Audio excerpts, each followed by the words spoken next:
If you're listening to this, you obviously like podcasts, and you probably like music too. On Spotify, you can listen to all that in one place for free, and you don't need a premium account. Spotify has a huge catalog of podcasts on every topic, including the one you're listening to right now. On Spotify, you can follow your favorite podcasts so you never miss an episode. Download episodes to listen offline, wherever you are. Easily share what you're listening to with your friends via Spotify's integrations with social platforms like Instagram. Just search for the e-commerce minute on the Spotify app or browse podcasts in your library tab. And follow us so you never miss an episode of the e-commerce minute. Spotify is the world's leading music streaming service, and now it's your go-to for podcasts. It's the e-commerce minute, your daily dose of e-commerce, tech, and retail news with your hosts Bart Mraz and John Suter. The e-commerce minute is a production of Sumo Heavy, a digital commerce consulting firm in Brooklyn, New York, and Philadelphia. Find us on the web at sumoheavy.com. This episode of the e-commerce minute is brought to you by Send Pro Online from Pitney Bowes. With Send Pro Online from Pitney Bowes, it's just click, send, and save for as low as $4.99 a month. Send envelopes, flats, and packages right from your desk, and you're back in business in no time. And for being a loyal e-commerce minute listener, you'll receive a free 30-day trial to get started and a free 10-pound scale to ensure that you'll never overpay. Save time and money on mailing and shipping with Send Pro Online. Starting at $4.99 a month, you can qualify for special USPS rates for letters and priority mail shipping. Calculate exact postage online, and print labels right from your PC. So go to pb.com/minute to access this special offer for a free 30-day trial plus a free 10-pound scale to get started. That's pb.com/minute. Experience shipping made simple with a free trial of Send Pro Online from Pitney Bowes. It's the e-commerce minute episode 530. In today's episode, eBay to launch fulfillment service for sellers. In the e-commerce world, it's as if the root of retail giants' yearly planning involves from one simple question: how do we defeat Amazon? Companies continually take swings at them, but Amazon seems to find a way to bounce back every time. The latest giant retailer to take on Amazon is eBay, who plans to launch a new shipment and fulfillment service. eBay will launch the new service in 2020 called Managed Delivery that will allow high-volume sellers to store, pack, and deliver orders through a network of pre-approved third-party vendors. eBay isn't planning to build its own warehouse network like Amazon. Instead, it will use the collective volume of its sellers, which is about 1.5 million packages a day, to negotiate discounts with logistics partners, warehouse space, packing, and delivery. Ultimately, eBay wants to let their merchants store inventory in warehouses around the U.S. so products can be delivered in 2 or 3 days to compete with Amazon's lightning-fast delivery. eBay's product pages will have labels that show which products are eligible for fast and free shipping. Sellers can use the service for their sales on eBay, as well as their sales on other marketplaces and their own websites, and items will ship in eBay-branded boxes. Sellers in the program will be charged a fee for warehousing and for shipping once an item is sold. The new service will also be cheaper than Amazon's, and eBay will take responsibility for products lost or damaged in shipping, which is currently the seller's responsibility. eBay is calling managed delivery part of its ongoing evolution to create a more managed marketplace, moving towards more control over supply chain services. It's a big move by eBay. Yeah, I mean, it's following basically Shopify's move, right? Mm-hmm. Yeah, I mean, well, so I'm actually glad they're doing this, even though Shopify's doing it too. It's not even, in my opinion, it's not going against Amazon. It's actually going against all these three-party logistic companies that have no idea what they're doing. Over the years. Can you expand on that? Like, why do you say? So, yeah, I mean, we've over the years, our clients use third-party logistics or 3PLs. And we've always had issues with their technology and how they're shipping. And it's also not accessible to small vendors because if you ever look at, this is why Shopify did it. And their big, huge explanation is, if you've ever looked at a contract from a 3PL, it is absolutely crazy. It's like 50 pages of things, right? Because it's like, how much storage do you need? How much this, how much that? And it's all over the place. And it's frustrating. And if you're a small vendor and you're relying on 3PL to ship stuff out, you're kind of mercy at them when it's delivered. So having access to a good technology like Shopify's or apparently eBay's now is a game changer for them. Yeah, it seems like eBay's finally woken up. They're shedding some of their questionable investments. I heard they're going to unload StubHub. I don't know if that was a rumor. I know that they got rid. What did they just sell recently? But anyway, I think they're finally waking up.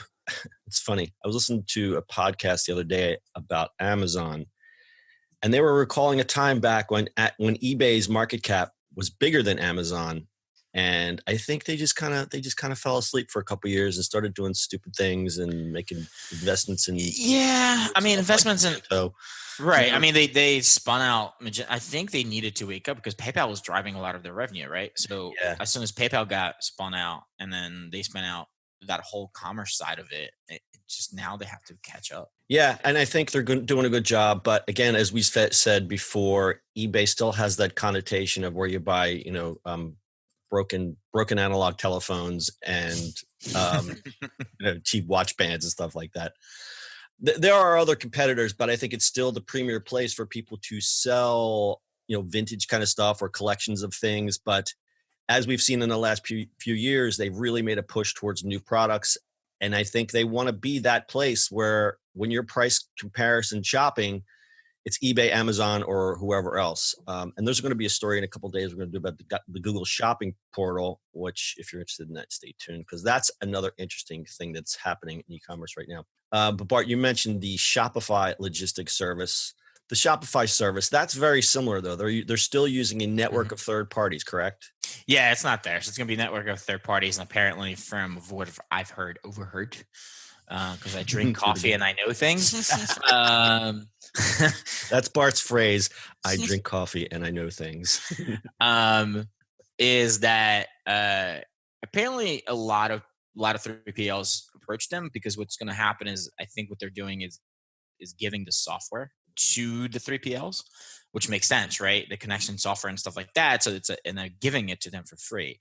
On return, they get all the data, which makes sense if you're a small shop, when you're a small retail store, where you can, you can't really afford, first of all, just a big 3PL, but also be a 3PL that is across the country. And what they'll do is distribute them themselves. So say you're ordering a coffee mug in New York, and the closest, and you're a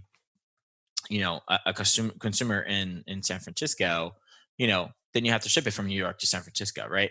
But in this whole model is that it's going to be whatever the closest 3PLs, and they'll adjust the inventory and how it goes. So it's a lot of technology in the back end, but they make it seem easier for the clients or the retailers and from consumers.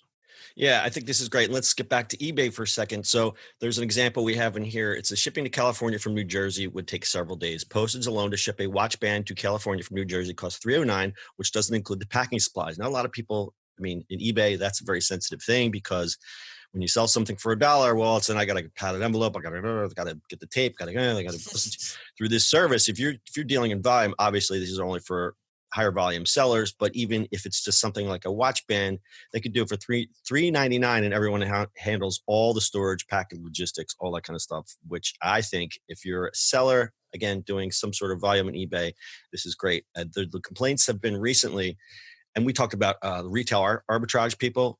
Mm-hmm. There was a great article, I think, in Fast Company about these vagabonds that basically travel around the country and do the retail arbitrage, and they're not making as much money anymore because the fees on Amazon are just going up and up and up. I would love to see how this compares, or if this is going to maybe have some of that type of business shift over to eBay.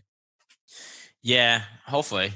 It's going to be interesting. All right, Brittany, why don't you tell us about today's sponsor? Shipping and mailing from your desk has never been simpler than with SendPro Online from Pitney Bowes. With SendPro Online from Pitney Bowes, it's just click, send, and save for as low as $4.99 a month. Send envelopes, flats, and packages right from your desk, and you're back to business in no time. And for being a loyal e-commerce minute listener, you'll receive a free 30-day trial to get started and a free 10-pound scale to ensure that you never overpay. So save time and money on mailing and shipping with SendPro Online. Starting at $4.99 a month, you can also qualify for special USPS rates for letters and priority mail shipping, calculate exact postage online, and print labels and stamps right from your PC. So go to pb.com/minute to access this special offer for a free 30-day trial plus a free 10-pound scale to get started. That's pb.com/minute. Experience shipping made simple with a free trial of SendPro Online from Pitney Bowes. One thing we didn't mention about eBay is that compared to Amazon or even Walmart.com, when you buy something, you're generally getting it from Amazon or Walmart unless it's a third-party seller. But even then, Amazon's got their kind of sticky fingers in there. eBay has always had that hands-off kind of thing So I need this thing, but I'm not sure when I'm going to get it because the guy might be having it in his basement somewhere and he's got to wipe the cat fur off of it. And it's like, it's always been that kind of like you buy it on eBay and then you kind of cross your fingers and hope it gets there. I mean, I've had great experiences in eBay. I've been an eBay seller since 1999. So I'm pro eBay. But I think this point here is that the perception from people is it's not that it's because Prime, everyone just thinks Prime. I want to buy something. I need it now. I need my face cream. I got to have it tomorrow. I'm not going to wait for this guy to pull his box of face cream out of the basement somewhere and wait 2 weeks for it. Because that's what happens a lot. So I think this is, and it'd be interesting to see how they promote this, but I'm sure once we start going on eBay and see the fast and free shipping, which they're going to try to probably do some sort of branding around it, like Amazon, we'll see how the perception changes from there. Cool. Stat time. eBay has more than 180 million shoppers globally who spend about $100 billion annually on the marketplace. Amazon's global e-commerce sales this year were more than $340 billion, according to eMarketer. And I'm going to recommend a podcast for you guys, even though, we shouldn't be recommending things. We shouldn't. We should recommend things. But there's a podcast called, stand by. I can't find it. Boo. This is going well. From Recode called Land of the Giants. And they're basically going to do a mini-series on each of the big tech giants out in Silicon Valley. And in this month's, set of episodes, they're doing the sort of the history of Amazon. And it's really, really interesting. And as I mentioned earlier in the episode, they talked about how eBay's market cap was much bigger than Amazon's at one point, and then Amazon completely eclipsed them. But this series is pretty interesting. It's called Land of the Giants. Go check it out. Do you guys have anything else to add? Nope. No, sir. Bart took a deep breath, and he was going to say something, and then he was like, "Nyeh." Thoughts have crossed minds, and they now left. So there's that. They've been replaced by the prayers. Okay, fair enough. Shiny objects. Yeah. Shiny objects. All right, we'll leave it at that. That is your e-commerce minute for today. We'll see you on the internet tomorrow. That's it for today's show. If you like the show, do us a favor and subscribe or leave us a review on iTunes. And don't forget, you can now listen to the e-commerce minute on your Amazon device. Just add e-commerce minute to your flash briefing. And finally, if you have a comment or suggestion or just want to say hi, find us on social media @Sumo Heavy.